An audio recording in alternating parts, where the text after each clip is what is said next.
Alright mga kawan, magandang araw sa inyong lahat.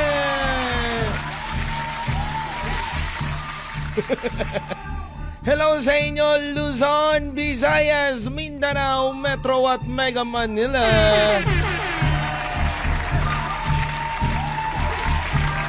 Hello sa mga nagkagandang binibini at nagwagwapuhang mga Ginoo. Wow, Ginoo.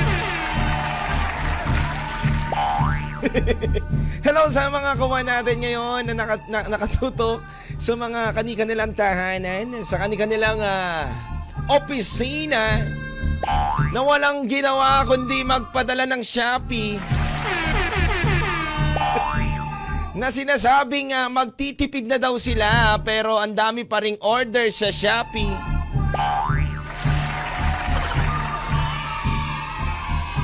Yung nangako ka nung Sunday na sinabi mong nako, oras ng Lunes, Martes, Merkules hindi ko talaga bubuksan ang Shopee ko.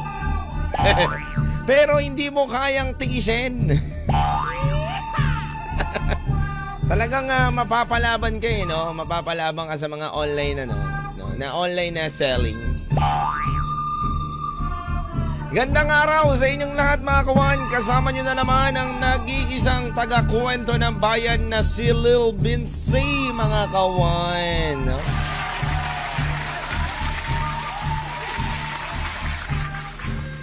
Siyempre sa mga nakikinig sa atin ngayon sa radyo mga kawan, hello sa inyong lahat. Kamusta araw ninyo? Nananghali na ba kayo mga kawan? Ang sarap, mukhang masarap ang mga pananghalian ninyo Ako kawan, medyo ako ngayon nasa keto diet ako ngayon kawan, no? Keto diet. Hindi, pinipilit ko talaga kawan. Kasi alam mo kaninang umaga pa lang, ang aga ng bungad sa akin ng mami ko. Ng nanay ko, biruin mo nagsabi sa akin kasi nag-gym ako kawan May kwento lang ako sa inyo. Nag-gym ako. Tapos, anong nangyari? Nag-enroll ako ng coach. Nag-enroll ako sa gym. Tapos, ang mahal ng bayad dun sa gym. Alam nyo naman, di ba, magkano yung mga bayaran sa gym? Tapos, ngayon, yung nag-enroll na ako doon at nag-gym ako, biglang napaisip ako na tinatamad ako. Tinatamad ako biglang mag-gym, di ba? Parang sabi ko, wag muna ako mag-gym. Ang dami pang gawain. Ang dami pang shoot. Kaya sabi ko, nako, parang nalulugi ako Parang yung gym ko, sinuswerte sa akin. Parang nilagyan ko ng pera yung bangko nila na hindi ko na pwede mabawi Ay buti hindi pa ako nagbayad dun sa coach ko. Kaya yun, sabi ng nanay ko, galit na galit sa akin kaninang umaga. Sabi niya sa akin anak, tumigil-tigil ka na sa mga pa-diet-diet mo. Kung binigay mo na lang sa akin yung pera, di sana natuwa pa ako sa'yo. Di ba? Minsan kawan, no? May mga bagay tayong desisyon na hindi naman nakakabuti sa atin, akala lang natin, no? Kaya mga kawan, ngayong pananghalian na to, samahan ninyo ko sa makabuluhan nating kwentuhan. Hindi lang kulitan, hindi lang harutan. Siyempre, hindi lang naman tayo puro harutan dito, di ba? Hindi lang naman tayo puro basta-bastang kwento lang. Meron din tayo matututunan bandang dulo. Yun. Di ba? At hello rin sa inyo sa mga kawan na yan. Nanonood na yung nanay ko ngayon. Sabi niya, tumigil-tigil ka dyan Ang dami mong pinagsasabi. Dapat binigay mo na lang sa akin yung 2+. Alam ko, 2+ yata yung magti 3,000 yata yung yung kinuha kong sa gym. Kayo rin ba kawan, nabudol na din kayo ng ganyan, ng mga hindi naman sila budol, but kasi gusto mong pumayat Gusto mong maging maganda at presentable ang sarili mo, 'di ba? Sa tao kapag umaharap ka, 'di ba? Kaya minsan gusto mong payat ka, 'di ba? Pero ako walang mali doon kung medyo chubby ka, mataba ka, basta may respeto ka sa iba, 'yun ang mahalaga, no? Pag sinasabi ko sa nanay ko 'yan, galit na galit. Tumigil-tigil daw ako, sabi niya sa akin. Food is life, 'di ba? Food is life, kawan. Yun ang ano doon. Walang makakapigil sa atin dyan, no? Kaya nga isa mga kawan natin dyan na nangangako sa sarili niya na magda-diet siya ngayong buong linggo na to, hindi niya natupad yan. Di ba? No rice ka pa, pa-jogging ka pa, pero kapag niyaya ka ng kabarkada mong mag-samyup kayo, nangunguna ka pa. Ay, may discount card ako doon. Doon sa samyup. Kakilala ko na may-ari doon, no? Pero yung mga kawan, ako, ang sarap talaga kumain, ang sarap minsan bumili na mga gusto natin. Sabi nga nila, yan na lang daw ang kaligayahan natin, lalo na kung alipin tayo ng salapi. Wala namang masama doon, di ba? Basta nagiging masaya ka sa sarili mo, yun lang yun, kawan. Pero, payo ko lang sa inyo, kawan, mas maganda na gawin natin, wag naman tayo puro kain lang din ang kain, di ba? Sabi nga daw nila, pwede naman tumikim ng pagkain, wag naman yung sobra-sobra, di ba? Masama rin naman daw yung sobra-sobra. Di ba? Sobra-sobrang pag-inom, sobra-sobrang pagpupuyat, di ba? Sobra-sobra sa mga panchichiks mo. Masama yan, kawain. Okay lang yung dapat ano lang tayo, kontrolin natin, no? Health is wealth. Yun ang sinasabi lang. Siguro sabi ng mga kawan natin na nanonood ngayon, no, sa mga nakakapanig, tingin ko kaya si Lil Vinci talaga kaya, eto, yung health kaya neto is mapupunta sa wealth, no? No, mukhang may nagsabi kasi sa akin dito kaman nakaraan, mag-diet ka naman, DJ Lil Vinci. Sabi ko, grabe naman tong kawan natin na to. Talaga naman. Anyway mga kawan, text line na muna natin 0998-9619711. Kung gusto mo makipagkulitan at kwentuhan, i-drop mo lang dyan mga kawan. At syempre, batiin ko lang din ang mga avid listeners natin ngayon na nakatutok sa atin ngayon. Eto, ilabas ko na ang aking phone. Hello sa'yo Sky, happy listening right now from Tarlac. Hello sa'yo Berna Alarcon. Hello sa'yo Natch De Jesus. Wow, si Ma'am Natch nanonood sa atin ngayon ha. Wow. Yan po, secretary ni Kuya Will, si Boss Natch. Hello po sa inyo. Oh, nanonood sa atin ha. Baka naman Boss Natch. Di ba? Secretary po ni Kuya Will yan. Kuya Willie Rebillame po mga kawan. Yan po, nanonood sa atin ngayon. Nako, kailangan kong husayan dito. Baka may racket ako eh. At ito rin mga kawan, batiin ko lang din. Ang mga listeners natin, ayan sila Sarip, hello sa'yo brother Sarip, happy listening right now sa 1FM. Ayan at syempre si brother Kyle, belated happy birthday brother Kyle. Ayan. At batingin ko lang din pala ang aking nanay-nanayan, ang Gay family sa Lucena mga kawan, ang aking nanay-nanayan dyan, no? Birthday ngayon ni Mami, no? Si Mami, ayan ang ating Mami Mariel Navarro Anggay. Yan, happy birthday po sa inyo.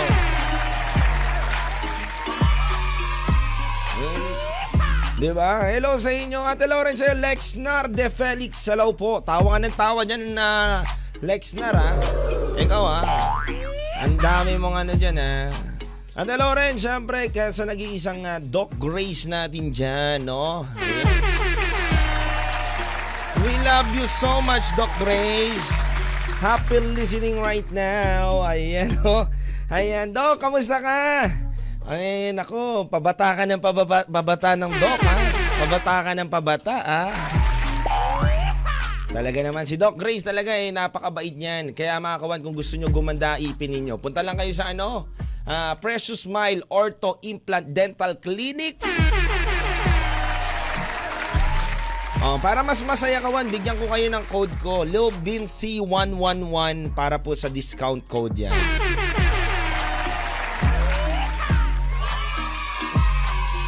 At syempre, batiin ko lang din si Nico Abad, ang aking nagmimix ng song. Yan mga kawan, abangan nyo. Naku, may mga bago kong ilalabas na kanta. Yun Sa tagal ng panahon, parang 3 years yata ako na talagang hindi ko pa nilalabas yung pangmalakasan. Hindi. Joke lang. Wala pa akong ilalabas, kawan. Magbabalita na lang ako sa inyo. Pero kawan, plug ko lang din pala sa inyo. Pag pumunta kayo ng Facebook page namin, ng 1FM, nako, tikman natin, samahan ninyo ako dun sa pares ni Diwata, di ba? May nagkakaguluhan yun, kawan. Kaso itong si Diwata, nakakwentuhan natin at ilalabas natin kung ano bang storya sa likod ng tagumpay ni Diwata. Yun eh. Yun. At sobrang mga kawan, batiin ko lang din si Jaylin De Los Santos. Ayan po ang ating tita, Jaylin De Los Santos. Binabati natin yan. Sila brother Alvin. Wow, nakikinig ngayon sila brother Alvin sa atin. Happy listening, Alvin! Kawan! Ano, kawan? Hindi, kawan. Ito, may katanungan ako sa inyo ngayon, kawan. Ito. Ikaw ba, kawan, isa ka rin ba sa taong gumagawa ng mabuti o tumutulong pero napapasama pa? Yun eh. May mga bad trip na taong ganun. Bad trip na tao. Hindi, kawan, may mga tao tayo talagang tinutulungan tapos galit pa sa atin, no? Bandang dulo. Ba't mo pa kasi ako tinulungan? Napasama pa tuloy.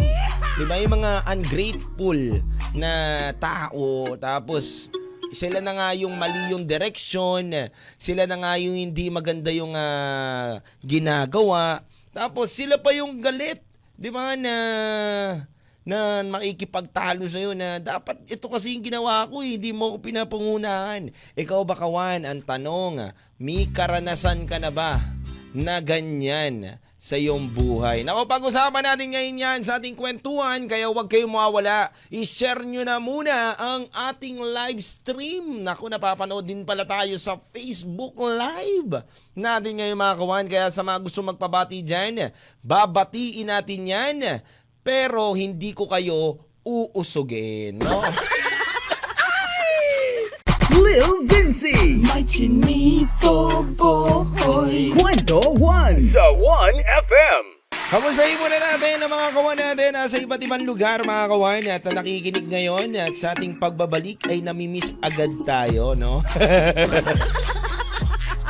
Hello muna kay Carlito de la Peña. Hello sa inyo. Good PM po at happy listening right now sa 1FM. Hello rin kay Lexnar de Felix, Cesar Montana. Uy, avid listener natin to si Cesar Montana. Thank you so much, brother. Hello rin sa mga kawan natin from Mindoro. Isa-isayin natin, mga kawan, mahina ang kalaban eh. Nasaan na ba dito? Yan, mahina tayo eh. Ito mga kawan, batiin ko lang din ang mga listeners natin from Mindoro. Ang mga nagmamahal sa atin sa La Rosiel Makiling, good afternoon, and watching from Parañaque City, Metro Manila. Wow, diyan ka nanonood sa Mindoro, nakapalo. Ba't diyan ka nagko-comment? At hello rin, syempre kay Nerfle Erandio. Shoutout po Erandio at Latumbo family from Kaminawit, Porok, Maligaya. Salamat po, no? Siguro mga tao dyan sa inyo, no? Talagang lahat maliligaya, no? Dapat pala dyan ako pumupunta eh. Para lumigaya eh. Anyway, eto ba, batiin ko lang din si Sai Suklob. Hello sa iyo, good afternoon din sa iyo, Sai Suklob at Suklob family. Hello po sa inyong lahat. At syempre, batiin din natin si Kabanig Ferrer Michelle. Vener Magbudhi Kabanig, Amelita Kabanig with Kiss Kiss Kiss. Yan, Ayan. At syempre, mga kawan, enjoy natin ngayon ang Wednesday natin, mga kawan. Dahil ganitong panahon, ang sarap magkalma lang eh. No? Ang sarap lang relax lang ang sarili natin at ilayo natin sa mga isipin at bad vibes ang sarili natin. Masama nga daw, kawan, sabi nga daw sa research masama daw yung sobra ka nag-iisip tapos sinasabayan mo ng kape. Totoo yan, kawan, pwede ka daw mag-cause ng hypertension sa iyong sarili, kawan. So, dapat kapag masyado kang nag-iisip o stress ka, huwag kang masyado nagkakape, kawan. Bawas-bawasan mo. Relax mo lang yan. Inhale, exhale. Alam mo, kawan, ini-invite ako ng kaibigan ko doon sa, ngayon, parang spiritual session nila. So, parang pumupunta sila sa mga bundok. Kayo ba nakaranasan nyo na ba yung ganun, kawan? Yung pumupunta-punta sa mga bundok tapos ang ginagawa is naliligo sa batis, naliligo sa mga falls, gano'n, naliligo sa mga kung saan-saan, tapos nagpipray, tapos nagyo-yoga. Yun may mga niyaya nila ako dun. So, sabi ko next time kapag hindi na busy. Busy pa tayo Busy pa, marami pang ginagawa. Pero, kawan, mapuntahan na muna natin ang topic natin ngayong oras na to, no? Siyempre, ito may nag-text sa atin, quick loans daw na... Ano yung quick loans? Huwag mo mapalawnin.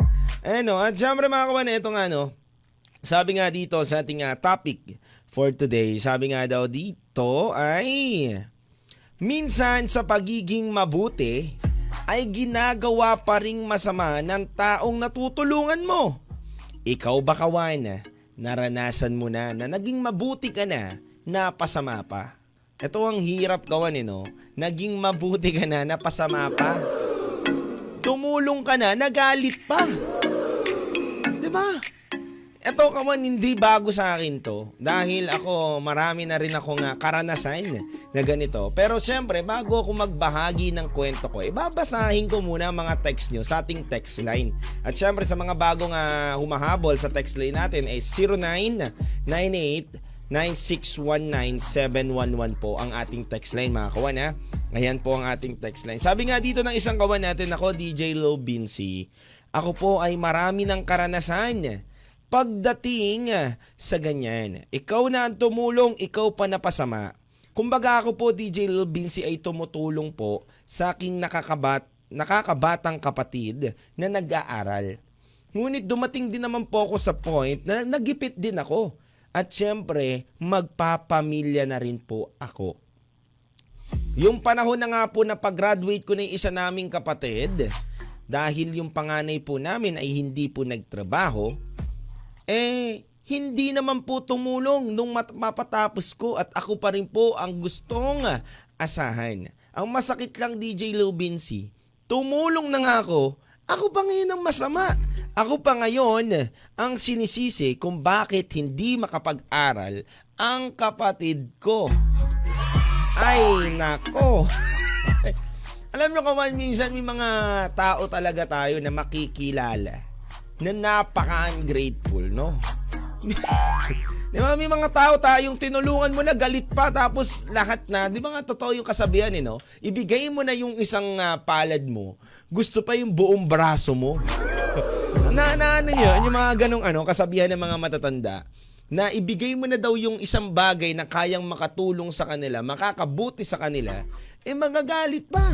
Gusto pa, lahat-lahat na. Yun ang mahirap dito, mga kawan. Alam nyo, kawan, kung ako din, ang tatanungin nyo at papakwentuhin nyo sa ganyan, ako rin naman, kawan, may mga karanasan akong ganyan, na tumulong tayo, nagalit pa. Diba? Alam mo, kawan, ito may mga tao kasi akong laging hinihintuan kapag bumabiyaya ko. Kapag papasok ako dito sa trabaho, inugali ko na talaga sa sarili ko na gustong-gusto ko kapag may mga barya ako dito sa sasakyan, ipapamigay ko lahat yon. Parang ang goal ko kasi sa sarili ko, oras na magkabarya ako, ilalagay ko sa sasakyan yan o may mga buo ako, kada may madadaanan ako na umano sa puso ko yung ginagawa niya, nagtitinda siya, naglilinis siya ng salamin, at nakikita ko naman na okay naman ang itsura, diba? Mukhang hindi naman igagamitin sa masama yung ibibigay mo, diba? Diba? Dahil marunong ka rin mangilatis, tinutulungan natin. And one time, kawan, may tinulungan tayo. Parang nakita ko sa kanya, sabi ko, siguro hindi pa siya nagtatanghalian o hindi pa siya nag-aalmusal kasi parang pagod na pagod ang itsura. Hindi ko naman siya inalok ng pagkain and nanghihingi siya ng pera, kawan. Ang masakit lang, kawan, is tumulong ka na, nagbigay ka na ng pera at hindi basta-basta pera binigay natin, but galit pa na ba't ito lang, paano na ako bukas? Umanon!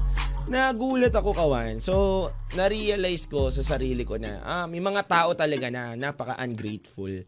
'Diba? Hindi naman lahat natutulungan at hindi naman lahat nabibigyan ng opportunity na mabigyan ng ganon, tapos magagalit ka dun sa tao. Kaya minsan naiintindihan ko yung mga ibang punto ng kawan natin. Sabi nila, DJ Lil Vinci, alam mo, minsan mas masarap na lang din na hindi ka na mangialam.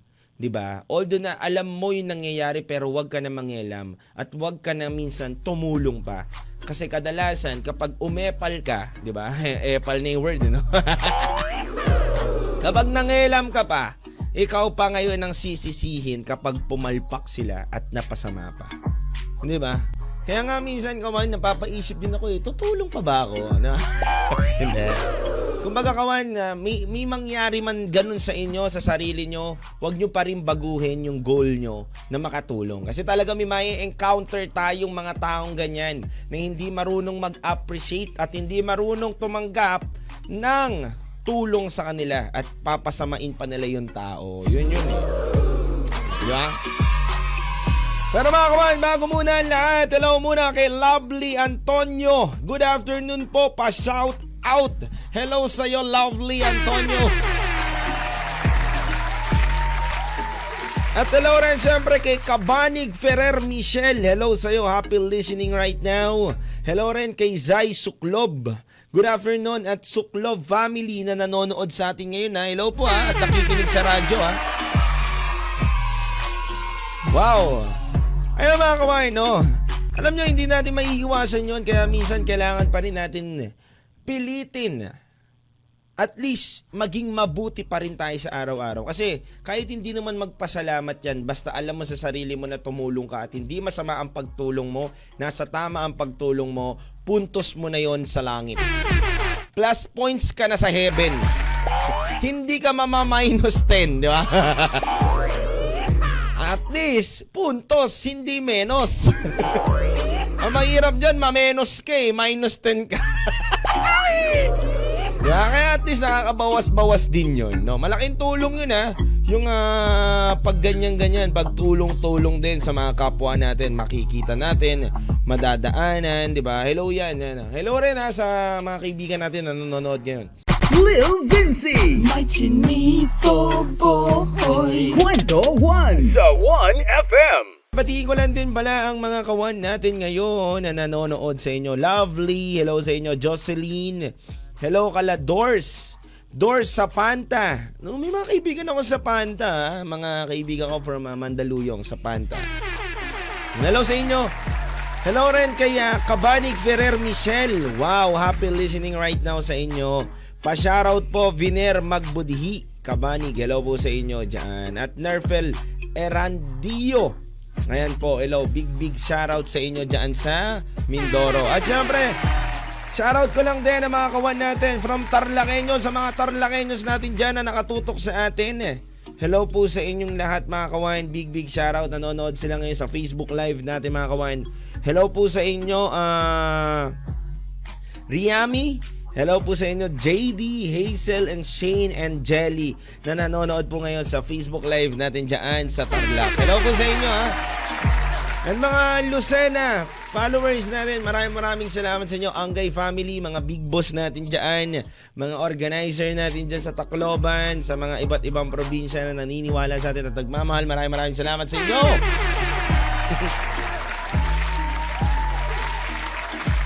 Kawain, napag-usapan nga natin yung about sa pagtulong. Pero kawan, meron din akong sasabihin sa inyo na quote. 'Di ba? About sa pagtulong, 'di ba? Magbibigay naman ako sa inyo ng quotes, 'di ba? About diyan sa topic natin ngayong oras na 'to. Alam nyo, para lang sa aking pananaw, ang sikreto sa ating pagyabong sa buhay, pagyabong o pag-angat natin sa buhay is yung makatulong tayo sa pag-angat din at pagkatuto din ng iba. Tandaan yan, kawan. Alam nyo, ang sikreto natin sa buhay para mas umangat tayo, mas dumami ang mga blessings natin na dumating sa buhay natin, tumulong ka sa mga tao na pasibol pa lang. Alam mo yun, kawan, kung ano yung natututunan mo, anong kaalaman mo, huwag ka maging madamot. 'Di ba? Hindi naman lahat kapag pagtulong, usapang pera, usapang pagkain, usapan na kailangan makalibre o kailangan mabigyan ng damit. Hindi po ganun yun, kawan. Kumbaga sa iyong mga kaalamanan, sa iyong karunungan, pwede ka magbahagi sa iba sa pagtulong. Kumbaga wala namang masama sa pagtulong eh. Ang masama nga lang kung hindi marunong magbalik ng utang na loob ang mga taong tinulungan mo. Pero, wag mo na i-expect yung balik nila. Kasi kawan, ang nangyayari kawan, kapag tumulong ka, lagi ka nag-i-expect na dapat gawin niya to, dapat may utang na loob siya sa akin, ganyan. Hindi po dapat nating gawin yon. Kapag tumutulong tayo, kawan, wala na tayong hinihining kapalit. Wala ka nang hinihining thank you, wala ka nang hinihining kahit ano. Kasi tumulong ka, wala nang dapat pag-usapan pa, nakapalit pa yun. Magpasalamat man siya, thank you. Hindi man pa siya magpasalamat, okay lang. Mahalin niya man yung sarili niya dahil natulungan mo siya at mahalin niya yung ginagawa niya na ngayon at mas galingan niya dahil nga may mga taong tumulong sa kanya. Yun na lang, magpasalamat ka na lang sa mga natulong mo. Di ba?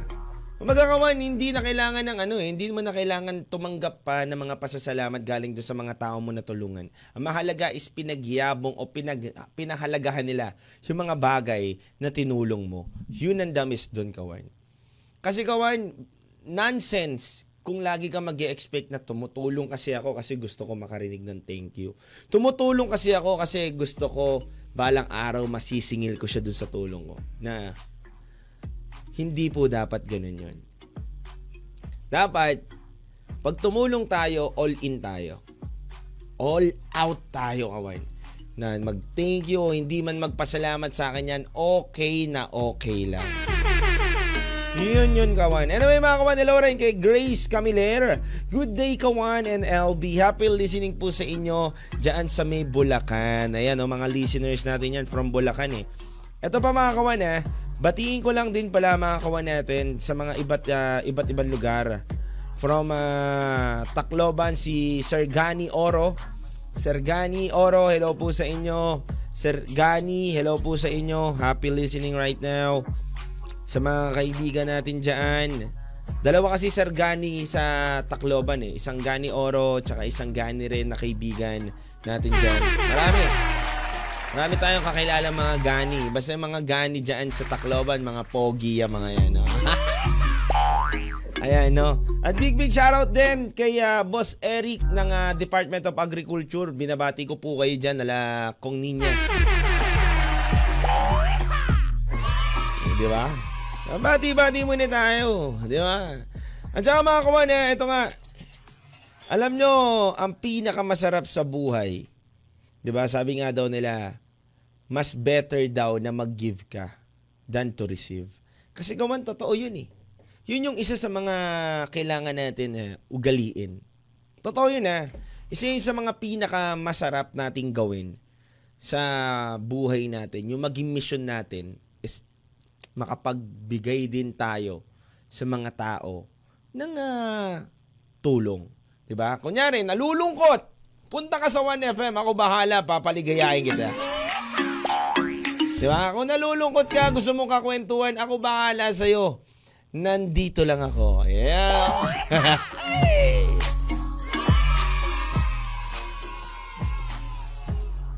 And mga kawan, alam nyo, mayroon akong isingit lang sa inyong kwento. Naalala ko lang yung professor ko dati, si Sir Mark. No, big shoutout sa iyo, Sir Mark. Naalala ko lang yon si Sir Mark, na kada magsasabi siya sa akin, kada lagi niyang sasabihin sa akin, alam mo, Ginoo, ganun siya eh. Ginoo lagi tawag niya sa akin. Alam mo, Ginoo, ang pinakamahalagang lagi mong tatandaan sa buhay mo, oras na dumating ka na sa punto na kaya mo nang tumulong, huwag kang mag-aatubiling tumulong. Dahil yan ang magpapayabong sa'yo. And then, gusto ko lang din magpasalamat sa kanya sa mga bigay niya din sa akin na mga payong ganun sa aking mahal na professor na yun. At syempre sa nanay ko na nagpalaki sa akin, syempre, di ba? Kumbaga ngayon, Kawain, hindi na mahalaga kung ano yung meron ka. Ang mahalaga yung magawa mo na mabuti sa kapwa mo. Kasi hanggang ngayon, baka napag-iiwanan ka pa rin. Baka hanggang ngayon, hanggang nandun ka pa rin sa pagiging bitter mo. Di ba? Huwag naman yung ganun. Kumbaga, ito na yung time siguro, no, na makatulong ka naman. No? Baka hindi na kasi nakakatulong yung mga ginagawa mo, hindi na nakakabuti yung mga ginagawa mo. Ito na yung time para magbago ka na. Ito na yung time para ma-realize mo sa sarili mo na yung ginagawa ko ba mas nakakabuti to? Yung pagiging bitter ko ba mas nakakabuti to? 'Di ba? Hindi yung ganun, Kawan. Kumbaga sa buhay natin, kailangan natin tumulong ng buong puso at huwag tayo magalit sa kapwa natin. Kwentuhan na! Kasama ang iyong Chinito Boy, Lil Vinci. Araw-araw, 1:00 ng hapon, dito sa 1FM. Kwentuhan na!